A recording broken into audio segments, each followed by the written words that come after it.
세월 각인.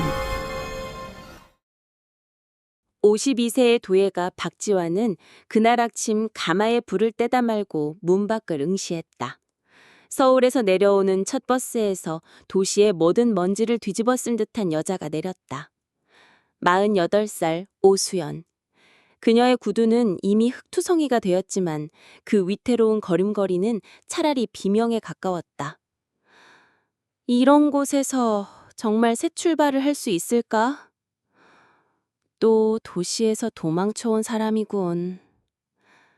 그녀는 지완의 작업실 옆 비어있던 낡은 황토집을 빌렸다고 했다.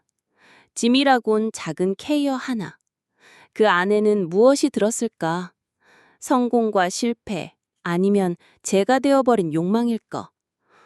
지완은 굳이 묻지 않았다. 자신 역시 10년 전 도시의 모든 것을 불태우고 이곳으로 도망쳐온 사람이었기에. 이게 뭔 냄새야? 그래도 어디든 시작은 할 수 있겠지. 사흘이 지났다. 그녀는 그림자처럼 지냈다. 가끔 창문 너머로 보이는 그녀의 실루엣은 마치 깨진 인형 같았다. 지완은 애써 관심 없는 척했지만 은근히 신경이 쓰였다. 왜 저런 곳에 와서 뭘 하려는 건지. 그러던 어느 날 저녁, 지완이 가마에 불을 정리하고 있을 때였다. 작업실 문을 조심스럽게 두드리는 소리가 들렸다. 저기 계세요? 네, 들어오세요. 죄송해요. 혹시 술 한 잔만 얻을 수 있을까요? 편의점도 없고 마을까지는 너무 멀어서. 그녀의 목소리는 마른 잎사귀처럼 바스러졌다. 지완은 말없이 막걸리 주전자를 내밀었다. 앉으세요. 대청마루가 편할 겁니다. 고맙습니다. 정말 고마워요. 그녀는 한숨처럼 술을 들이켰다. 지완은 옆에 앉아 묵묵히 술잔을 채워줬다. 벌레 소리와 바람 소리만이 고요한 밤을 채웠다. 모든 걸 잃었어요. 평생을 바친 곳에서 버려졌어요. 20년을 다닌 회사에서 하루아침에 쫓겨났어요. 팀장이라는 작자가 절 모든 걸 다 가져가고는 나락으로 떨어뜨렸어요. 그녀의 눈빛은 텅 비어 있었다. 지완은 그녀의 손을 보았다. 가늘고 하얀 손가락. 저 손으로 무엇을 쌓아 올렸고 또 무엇을 놓쳤을까? 흙이나 만져보겠소? 네? 흙은 아무것도 묻지 않거든. 그냥 받아주기만 해요. 당신이 누구든 무엇을 잃었든. 흙일요? 전 그런 거 해본 적이 없는데. 배우는 건 어렵지 않아요. 다만 마음을 열어야 하죠. 마음을 열어요? 흙은 거짓말을 할 줄 몰라요. 당신이 화나면 흙도 삐뚤어지고 슬프면 흙도 무너져요. 하지만 정성을 들이면 세상에서 가장 아름다운 그릇이 되어줍니다. 그럼 내일 와도 될까요? 언제든. 그 순간 지완에 멈춰있던 세상에 아주 작은 균열이 생겼다. 10년간 혼자였던 그의 작업실에 오랜만에 다른 이의 숨결이 스며들 것 같았다. 수연 역시 마음 한구석에서 무언가가 조금씩 녹아내리는 것을 느꼈다. 정말 고마워요. 오늘 오랜만에 사람 냄새를 맡은 것 같아요. 내일 아침 일찍 오세요. 흙은 아침 햇살을 좋아하거든요. 네, 꼭 올게요. 그녀가 황토집으로 돌아가는 뒷모습을 바라보며 지완은 오랜만에 가슴 한구석이 따뜻해지는 것을 느꼈다. 혹시 이것이 새로운 시작일까? 두 사람 모두 그날 밤은 오랜만에 편안한 잠에 들 수 있었다. 다음 날 아침 수연은 약속한 시간보다 일찍 작업실을 찾았다. 문 앞에서 한참을 망설이다가 조심스럽게 문을 두드렸다. 안녕하세요. 어제 말씀하신 대로 일찍 오셨네요. 좋아요. 흙은 새벽 공기를 머금을 때가 가장 부드러우니까. 정말 신기해요. 이 모든 그릇들이 다 흙에서 나온 거군요. 흙과 불과 시간이 만든 기적이죠. 자, 여기 앉으세요. 지화는 그녀를 물레 앞에 앉혔다. 작업용 앞치마를 건네주며 말했다. 옷이 더러워질 테니 이걸 두르세요. 이렇게 하는 건가요? 서툴러서 죄송해요. 괜찮아요. 천천히 배워가면 되니까. 지화는 물레 위에 흙덩이를 올리고 수연의 등 뒤에 섰다. 그의 단단하고 거친 손이 그녀의 가늘고 흰 손을 덮었다. 힘 빼세요. 흙은 억지로 다루는 게 아닙니다. 받아들여야 해요. 아, 이렇게요? 그의 뜨거운 체온이 등을 통해 전해졌다. 수연은 숨을 멈췄다. 흙의 차가운 감촉과 그의 뜨거운 온기가 동시에 온몸으로 퍼져나갔다. 숨 쉬세요. 흙도 숨을 쉬어야 그릇이 되는 거예요. 숨을 어떻게 쉬어야 하는지 잊어버린 것 같아요. 천천히 제 호흡에 맞춰보세요. 물레가 돌기 시작했다. 흙덩이는 두 사람의 손 안에서 모양을 잃고 다시 태어나기를 반복했다. 지완의 손이 그녀의 손을 이끌며 조금씩 압력을 가했다. 느껴보세요. 흙이 말하는 것을. 무엇을 말한다는 거죠? 지금 당신이 어떤 마음인지, 화가 났는지 슬픈지, 아니면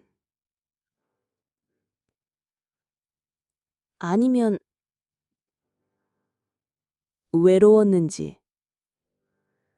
그 말에 수연의 어깨가 미세하게 떨렸다. 지완은 그녀의 떨림을 모른 척하며 손에 조금 더 힘을 주었다. 안 돼요. 모양이 자꾸 이상해져요. 괜찮아요. 처음부터 완벽한 건 없으니까. 흙덩이가 그녀의 손 안에서 속절없이 무너져 내렸다. 지완은 물레를 멈추고 무너진 흙을 떼어냈다. 실망하지 마세요. 이것도 과정이에요. 전 뭘 해도 안 되나 봐요. 회사에서도, 여기서도. 지화는 그녀의 손에 묻은 흙을 자신의 손으로 천천히 닦아주기 시작했다. 손가락 사이사이를 조심스럽게 닦는 그의 손길에 수연은 숨이 막혔다. 손이 차갑네요. 어릴 때부터 손발이 찬 편이었어요. 흙을 만지면 따뜻해질 거예요. 흙은 생명의 온기를 가지고 있거든요. 생명의 온기라. 그는 계속해서 그녀의 손을 닦았다. 단순히 흙을 닦는 것이 아니라 지난 세월의 상처를 어루만지는 행위 같았다. 다시 해볼까요? 네, 다시 해보고 싶어요. 이번엔 제가 뒤에서 도와드릴게요. 제 손에 맡기세요. 다시 몰래가 돌아갔다. 이번엔 지완이 더 가까이 서서 그녀를 감쌌다. 그의 가슴이 그녀의 등에 닿았고 그의 숨결이 그녀의 목덜미에 닿았다. 이렇게 가까이 서도 되나요? 흙은 두 사람의 마음이 하나가 줄 때 가장 아름다운 모습을 보여줍니다. 두 사람의 마음이 하나가 된다는 건 지금 느끼고 계시는 그대로예요. 그의 말에 수연은 더 이상 저항하지 않았다. 그의 손길에 맡겼다.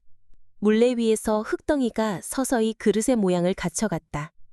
어머, 정말 그릇이 되고 있어요. 당신이 마음을 열었기 때문이에요. 전 아무것도 안 했는데요. 받아들이는 것, 그것도 큰 용기예요. 작업이 끝나고 두 사람은 나란히 앉아 완성된 작은 그릇을 바라봤다. 완벽하지는 않았지만 그 어떤 그릇보다 따뜻해 보였다. 이걸 정말 제가 만든 건가요? 우리가 함께 만든 거죠. 우리가 이제 말려서 구워야 해요. 진짜 그릇이 되려면 불의 세례를 받아야 하니까요. 불의 세례라. 사람도 그런 게 필요한가요? 당신은 이미 받으셨잖아요. 그래서 여기까지 오신 거고. 그렇다면 이제 새로운 그릇이 될 수 있을까요? 젤림 없이. 그날 오후 수연은 황토집에서 창문 너머 지완의 작업실을 바라봤다. 그의 실루엣이 석양에 물들어 있었다. 그녀는 자신의 손을 바라봤다. 아직도 흙의 감촉과 그의 온기가 남아있는 것 같았다. 이 느낌이 뭘까? 멀리서 지완도 황토집을 바라보고 있었다. 오랜만에 느끼는 설렘이었다. 10년간 혼자였던 그의 세상에 조용한 파문이 일고 있었다. 그날 밤 비가 내리기 시작했다. 빗소리가 적막한 산골을 깨우며 지붕을 두드렸다. 수연은 황토집에서 창문 너머 지환의 작업실을 갈아봤다. 불빛이 여전히 켜져 있었다. 이런 밤에도 일을 하시나? 잠시 망설이던 그녀는 우산을 챙겨 밖으로 나섰다. 빗소리에 발소리가 묻혀 지환은 그녀가 오는 것을 눈치채지 못했다. 계세요? 이런 밤에 웬일이세요? 들어오세요. 비 맞겠어요. 잠이 안 와서요. 빗소리가 너무 크더라고요. 산골의 비는 처음이시겠네요. 도시와는 소리가 다르죠? 지환은 가마 옆에 앉아 불을 지켜보고 있었다. 오늘 만든 그릇들을 구워내는 중이었다. 그 중에는 수연이 만든 첫 작품도 있었다. 제가 만든 그릇도 저 안에 있나요? 네, 지금쯤이면 불과 만나고 있을 거예요. 무서워요. 깨지면 어떻게 해요? 불을 견뎌낸 것들만이 진짜 그릇이 됩니다. 깨지는 것도 운명이에요. 두 사람은 대청마루에 앉아 막걸리를 나눠 마셨다. 빗소리와 가마에서 나는 작은 소리들이 밤의 정적을 채웠다. 여기 온 지 일주일인데 처음으로 편하네요. 편안하다니요? 서울에서는 매일이 전쟁 같았어요. 살아남으려고 발버둥 쳤는데 결국 다 잃었죠. 무엇을 잃으셨는데요? 직장, 집, 자존심, 그리고 사람을 믿는 마음도요. 그녀의 목소리가 점점 작아졌다. 지환은 그녀의 옆에 조금 더 가까이 앉았다. 사람을 믿는 마음이요? 20년을 함께 일한 팀장이 있었어요. 최인욱이라는. 전 그 사람을 정말 믿었어요. 아버지처럼 따랐죠. 그런데요? 저를 이용했어요. 제가 개발한 프로젝트를 자기 공로로 가져가고 모든 책임을 제게 떠넘기고 결국 저만 회사에서 쫓겨났어요. 지환의 표정이 굳어졌다. 최인욱이라는 이름에서 10년 전의 기억이 떠올랐다. 하지만 그는 내색하지 않았다. 많이 힘드셨겠어요. 그 사람 때문에 남자를 믿지 못하게 됐어요. 그런데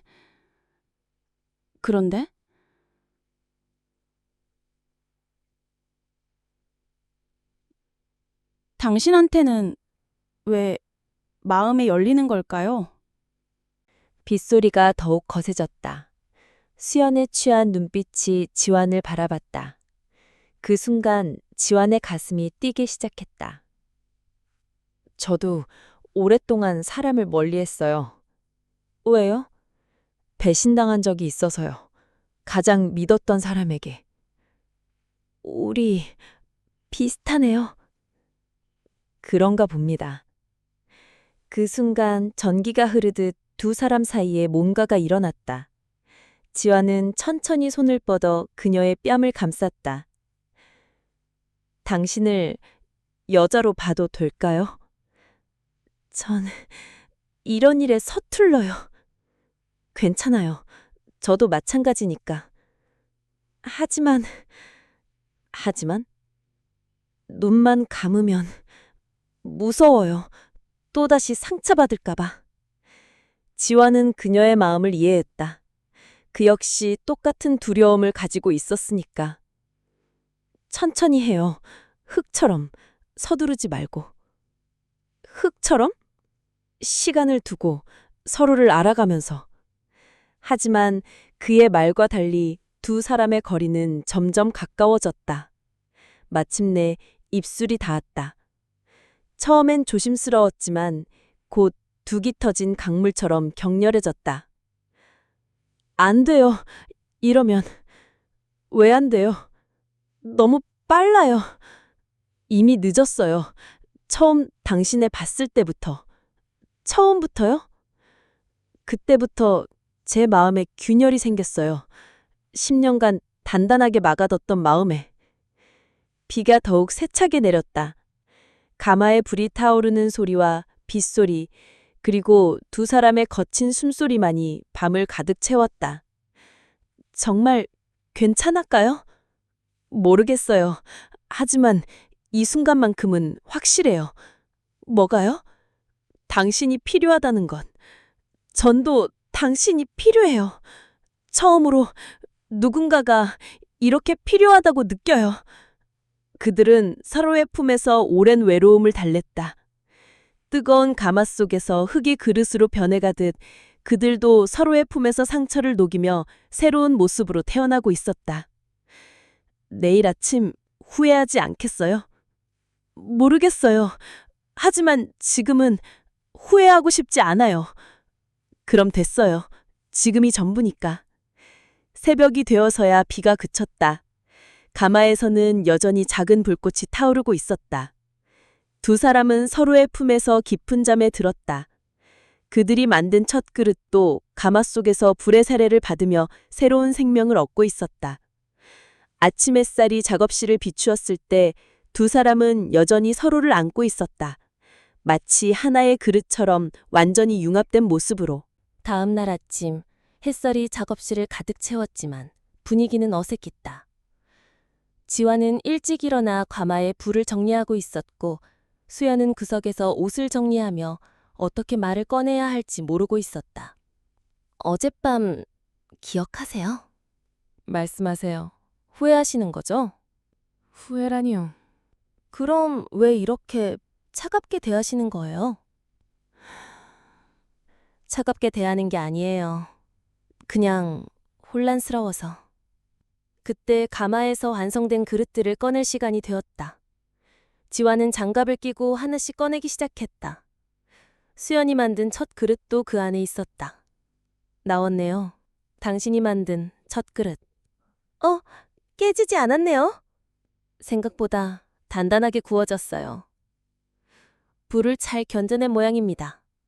다행이에요. 그런데 왜 그렇게 심각한 표정이세요? 지화는 그릇을 내려놓고 수연을 바라봤다.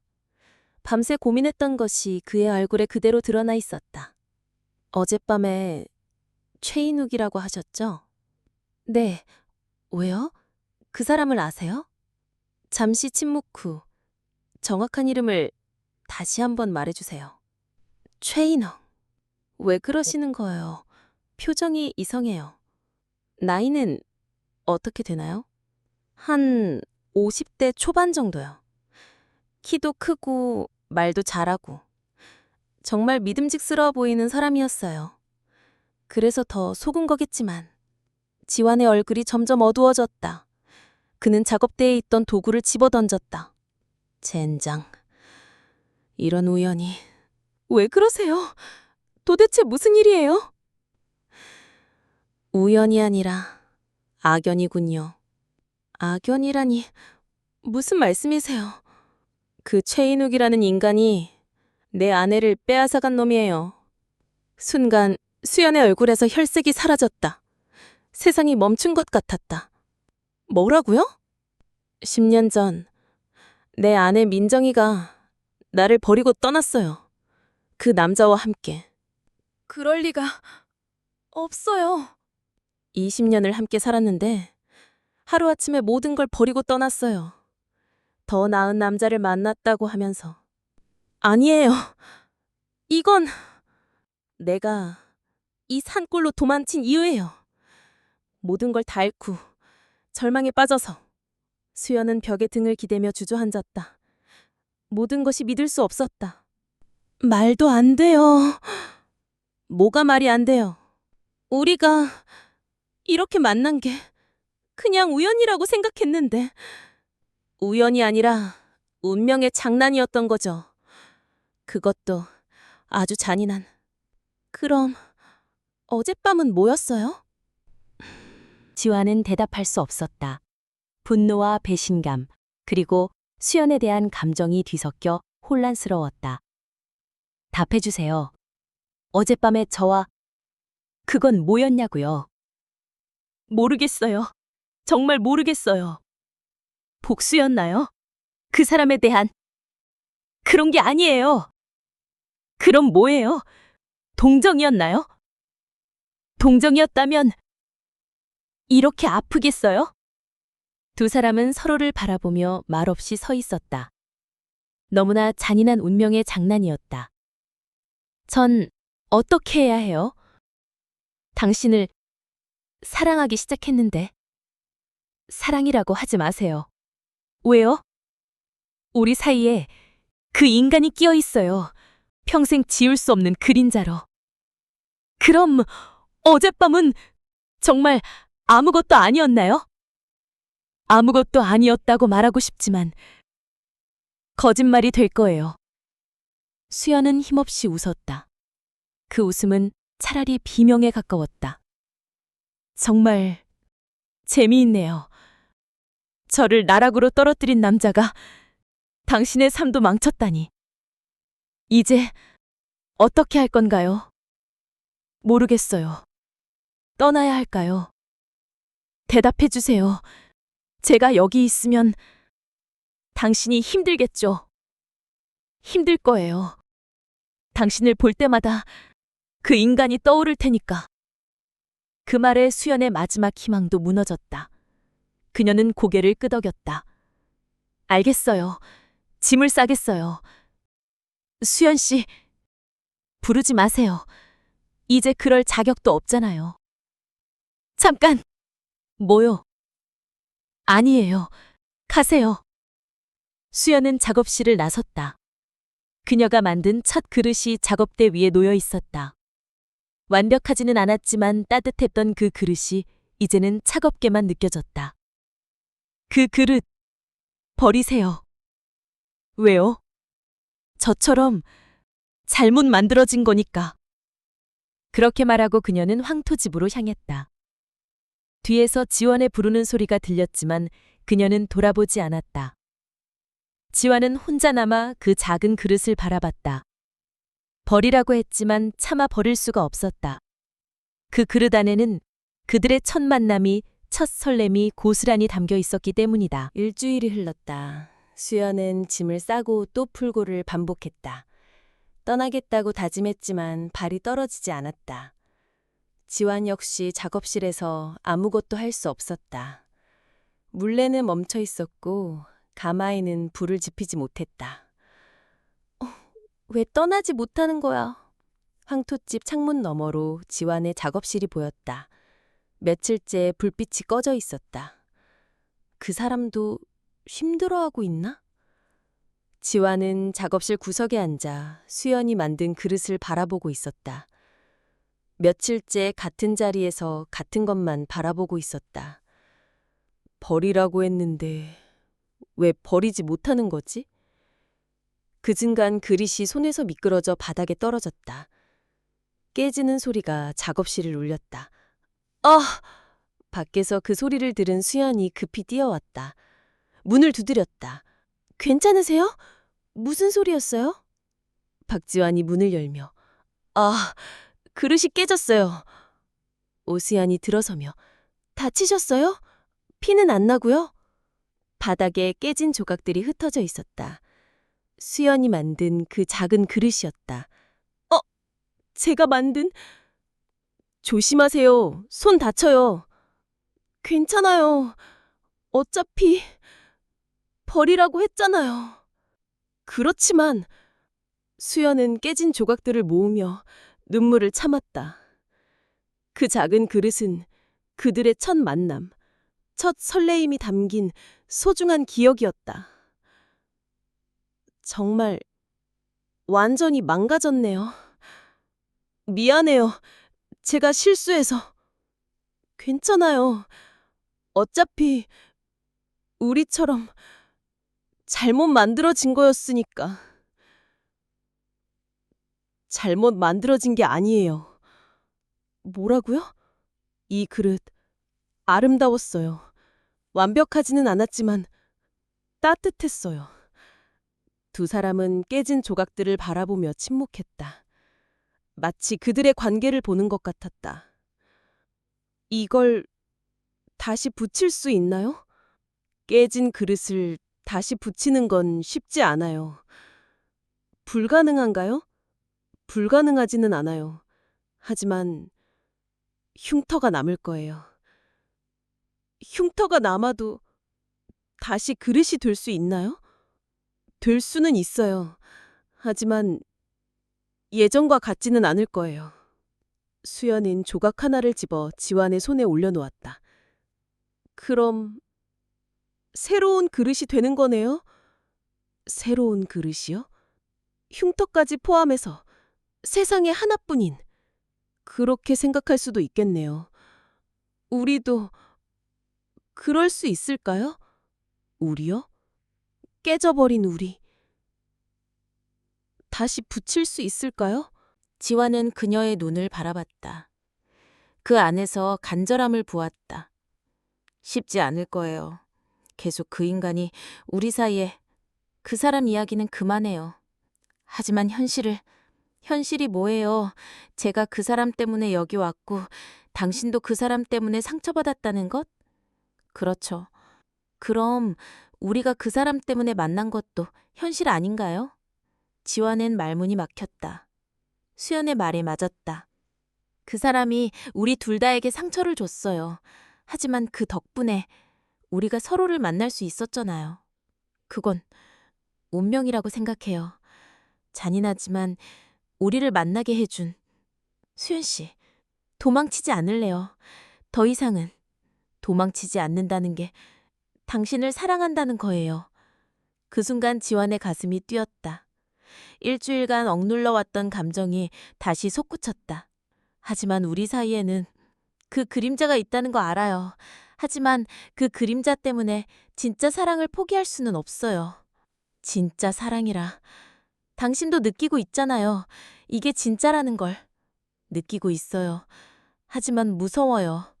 뭐가요? 또 상처받을까봐, 또 버림받을까봐. 수연은 그의 손을 꽉 잡았다. 저도 무서워요. 하지만 이대로 놓치기엔 너무 소중해요. 소중하다고요? 당신이, 우리가 너무 소중해요. 정말 괜찮을까요? 모르겠어요. 하지만 시도해볼 가치는 있다고 생각해요. 만약 또다시 깨진다면? 그땐 또 붙이면 되죠. 몇 번이라도. 지환은 깨진 조각들을 바라봤다. 그리고 수연을 바라봤다. 마침내 고개를 끄덕였다. 그럼 다시 시작해 볼까요? 정말요? 깨진 그릇을 다시 붙이는 것처럼 우리도. 흉터가 남아도요? 흉터가 남아도 그게 우리의 이야기가 될 테니까. 고마워요. 저야말로 용기를 내줘서 고마워요. 그날 밤 두 사람은 깨진 조각들을 붙이기 시작했다. 완벽하게 붙지는 않았다. 금이 그어진 자국들이 그릇 곳곳에 남아 있었다. 하지만 그 흉터들이 오히려 더 아름다워 보였다. 이상해요. 깨지기 전보다 더 예뻐 보여요. 상처가 있어도 사랑받을 수 있다는 걸 보여주는 것 같아요. 우리처럼요? 우리처럼요. 두 사람은 서로를 바라보며 미소 지었다. 완벽하지는 않지만 세상에서 가장 소중한 그릇을 만들어낸 것 같았다. 그들의 사랑도 그 그릇처럼 상처가 있지만 더욱 단단하고 아름다운 모습으로 다시 태어나고 있었다.